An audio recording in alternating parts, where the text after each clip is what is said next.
Good evening all of student. कैसे हैं आप लोग? ठीक है। पढ़ाई कैसे चल रहा होगा? ठीक चल रहा होगा। अथितवा लीजिएगा। बस मई के बाद जून के बाद तो एग्जाम धड़ाधड़ होगा। ऐसे तैयारी में कैसे होगा एग्जाम पास? समय गन गिट के 1 से 1.5 महीना आप लोग के पास में है। थपड़ी बजाइएगा, उसके बाद पढ़ाई करो। ऐसे नहीं होने वाला है। जिंदगी जख्मों से भरी है, वक्त को मलहम बनाना सीख लो। हारना है एक दिन मौत से, फिलहाल जिंदगी जीना सीख लो।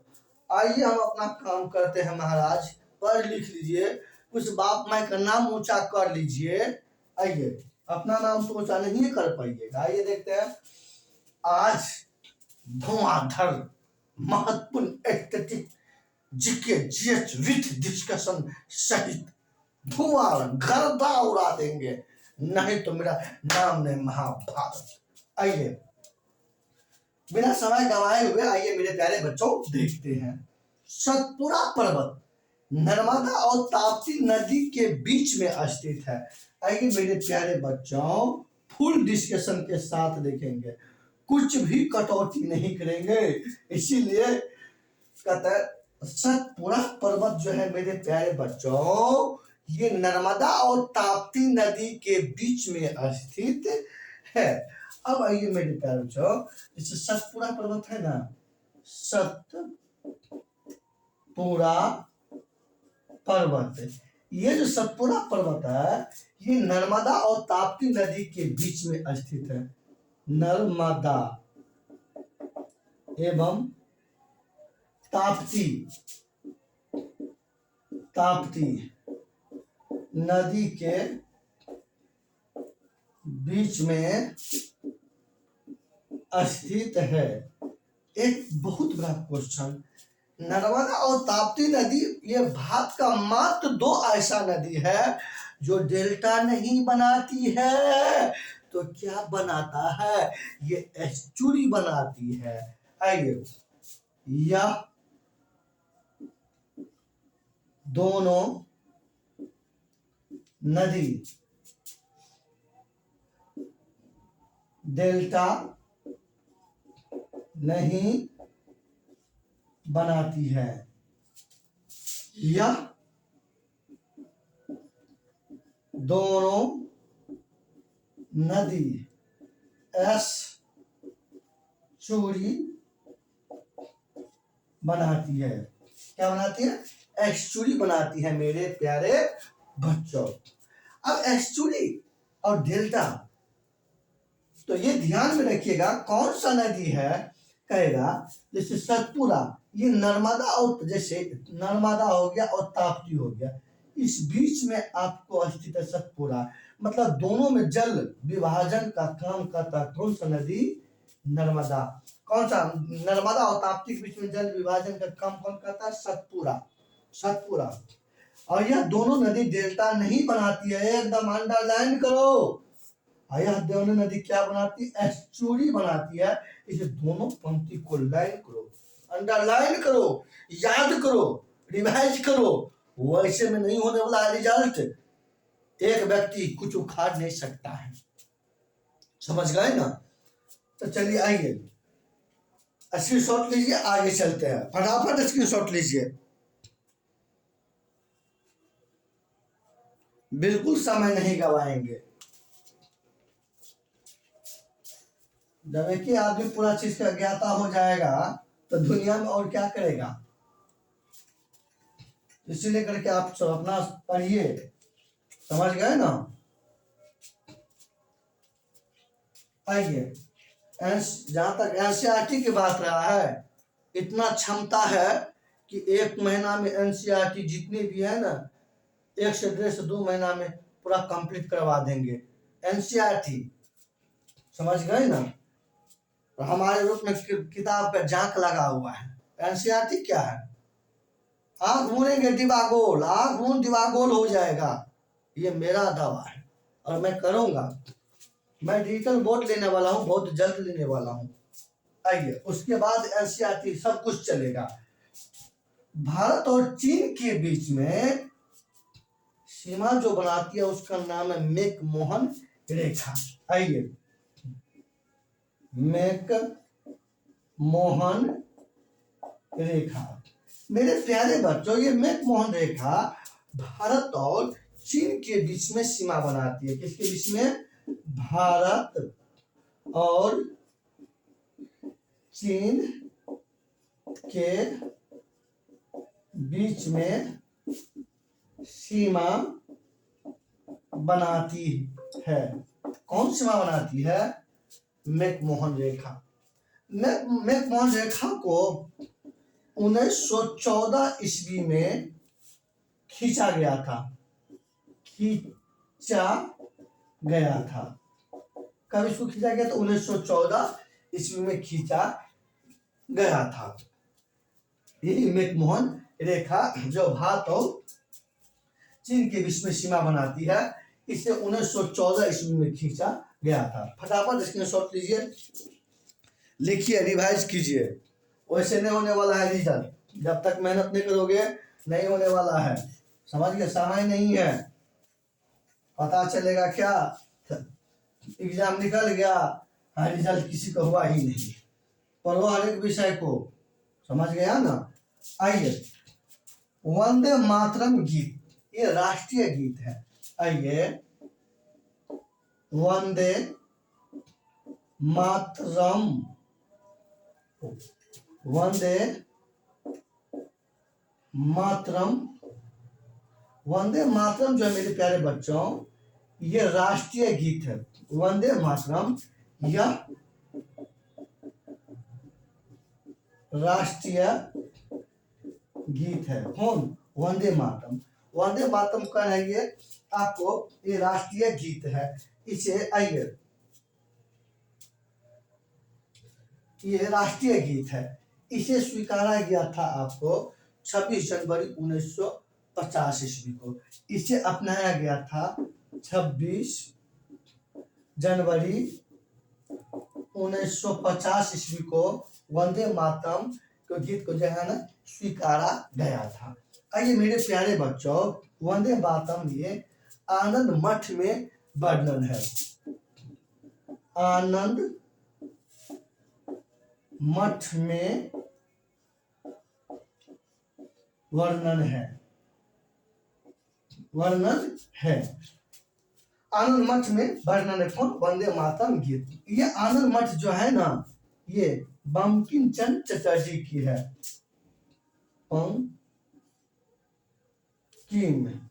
बंकिम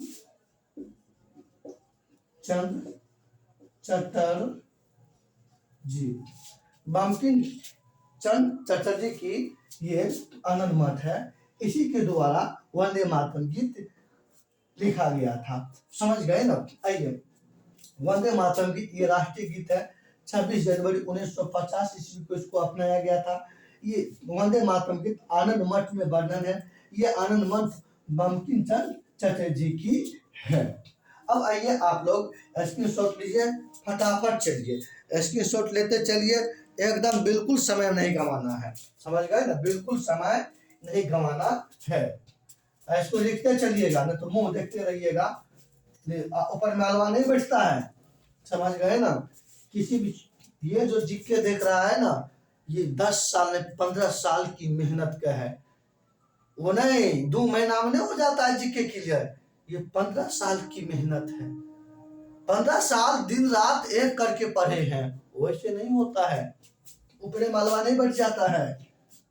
कोई कहेगा हमें एक महीना महारथी बन जाएंगे, वो कालिए दास होगा। आइए, उसके बाद आइए रबी फसल देखते हैं अपना सब। रबी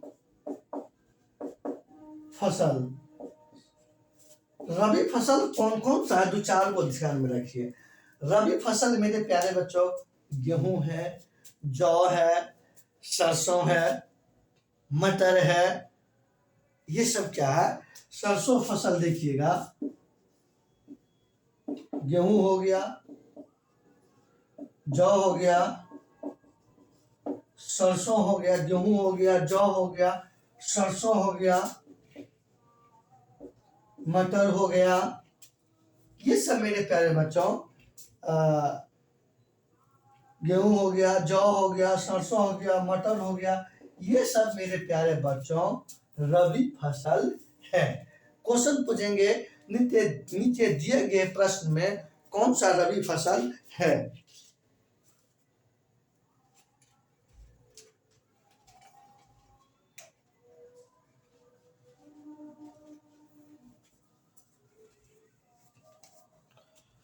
कौन सा रबी फसल है। अब देखते हैं रबी फसल की बुआई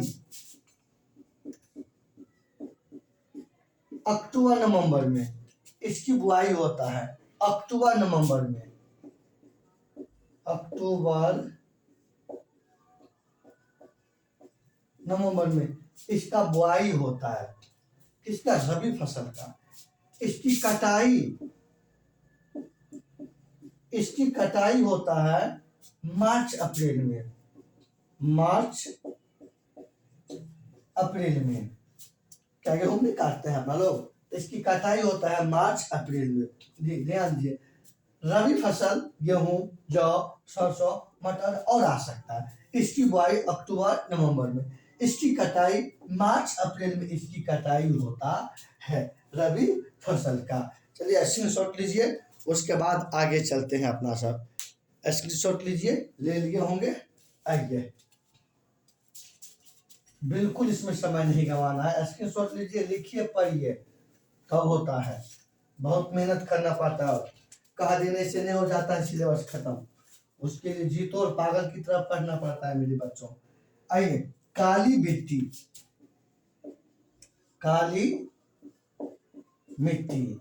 सबसे पहले बेसाल्ट चट्टानों के टूटने फूटने से काली मिट्टी की निर्माण होता है। आइए, इसका निर्माण जो है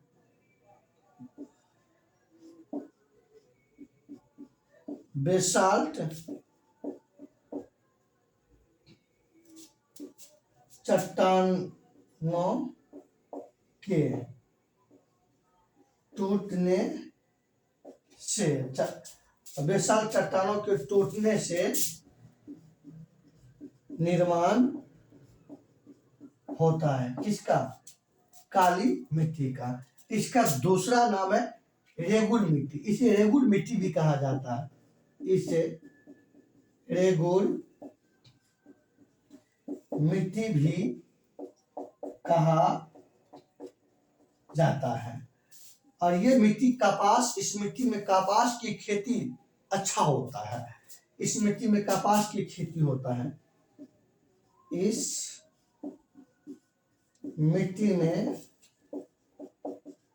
कपास की खेती होती है, इसीलिए इसे कपासी मिट्टी भी कहा जाता है। इसे कपासी मिट्टी भी कहा जाता है, कहा जाता है। चलिए स्क्रीनशॉट लीजिए, लिखिए, बिल्कुल समय मत गंवाइए, फटाफट स्क्रीनशॉट लीजिए, बिल्कुल लिखिए। डिजिटल बोर्ड हमको नहीं है अभी क्षमता लेने के लेकर के आप लोग को बताएंगे, और डिजिटल बोर्ड वाला दिमाग नहीं है, वो उस डिजिटल बोर्ड वाला आता है ऐसे लिखते जाता, अब भड़का ले जाता है, ऐसे थोड़ी होता है। अगर दम है तो ऐसे लिख करके बताइए, तब समझेंगे। बहुत मेहनत होता है, सब कुछ छापा रहता है, बढ़ाते जाओ पढ़ते जाओ, उसको कोई प्राइड कहते हैं? नहीं मानते उसको। आइए, काली मिट्टी देखिए, रेडियम की खोज। आइए, रेडियम की खोज, रेडियम की खोज मैडम क्यूरी ने किया था। मेरे प्यारे बच्चों, रेडियम की खोज मैडम क्यूरी ने, इसकी खोज मैडम क्यूरी ने किया था। रेडियम की खोज मैडम क्यूरी ने किया था, समझ गए ना? रेडियम की खोज मैडम क्यूरी ने किया था। अब आइए, भारत में प्रथम महिला मुख्यमंत्री, प्रथम महिला मुख्यमंत्री। तो मेरे प्यारे बच्चों स्क्रीन शॉट लेते चलिए, इंतजार मत कीजिए, समझ गए, टाइम नहीं है। आइए, भारत में प्रथम महिला मुख्यमंत्री, भारत में प्रथम महिला मुख्यमंत्री सुचेता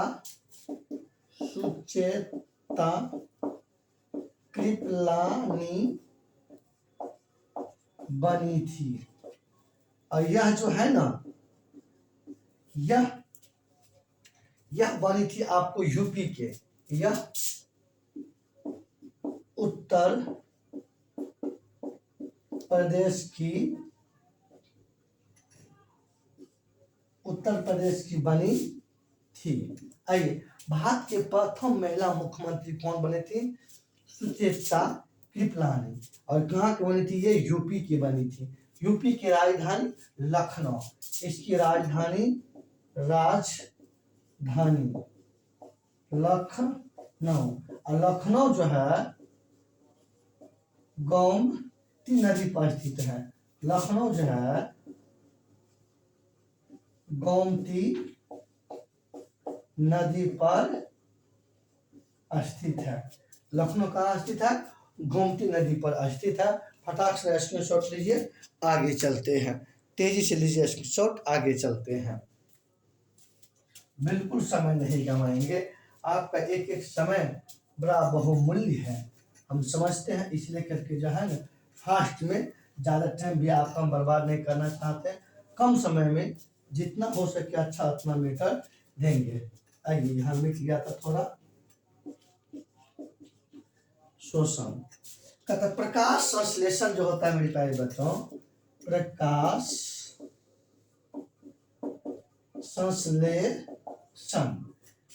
संश्लेषण जो होता है, तो प्रकाश संश्लेषण के दौरान जल वाष्प का उत्सर्जन होता है। प्रकाश संश्लेषण के दौरान जल वाष्प का उत्सर्जन होता है। तो प्रश्न ये वेरी इंपॉर्टेंट है मेरे प्यारे बच्चों, काफी महत्वपूर्ण है कि प्रकाश संश्लेषण के दौरान क्या जल वाष्प का उत्सर्जन होता है? हाँ, होता है। और जो है ना ये होता है प्रकाश संश्लेषण, इंग्लिश में फोटोसिंथेसिस बोलते हैं। प्रकाश संश्लेषण के दौरान ग्लूकोज का निर्माण होता है, ग्लूकोज का जो है ना निर्माण होता है। ग्लूकोज का C6H12O6, ये ग्लूकोज का सूत्र होता है मेरे प्यारे बच्चों, ग्लूकोज का सूत्र होता है। इसके शॉर्ट लीजिए, ज़्यादा लंबा वीडियो हम पहले बोले हैं कि ज़्यादा लंबा वीडियो नहीं बनाएंगे, और आप लोग लाइक करिए, कमेंट करिए, दोस्तों ग्रुप में भेजिए। कम समय में आपको हम ज़्यादा से ज़्यादा मैटर रोज लाएंगे। बीच में कैमरा गड़बड़ा गया था, इसीलिए हम वीडियो नहीं बना रहे थे। थोड़ा से पढ़ लो लिख लो बाबू, समय नहीं है। माता पिता का यही वक्त है कि जो है नाम ऊँचा कर लो, कल का अब पछताए तो होत क्या, जब चिड़िया चुग गई खेत, जब आपका एग्जाम ही निकल जाएगा, एग्जाम पास करिएगा ही नहीं, तब फिर आपको पढ़ने से क्या फायदा? कोई फायदा नहीं। इसलिए कि उठो जागो, तब तक दौड़ो जब तक अपना मंजिल प्राप्त नहीं कर लेते हो। समझ गए मेरे प्यारे बच्चों? तब तक पढ़ो जब तक तुम्हें मंजिल प्राप्त नहीं हो जाए। हम ज्यादा क्या कहेंगे, आप लोग खुद पढ़े लिखे होशियार है। जय हिंद, जय भारत।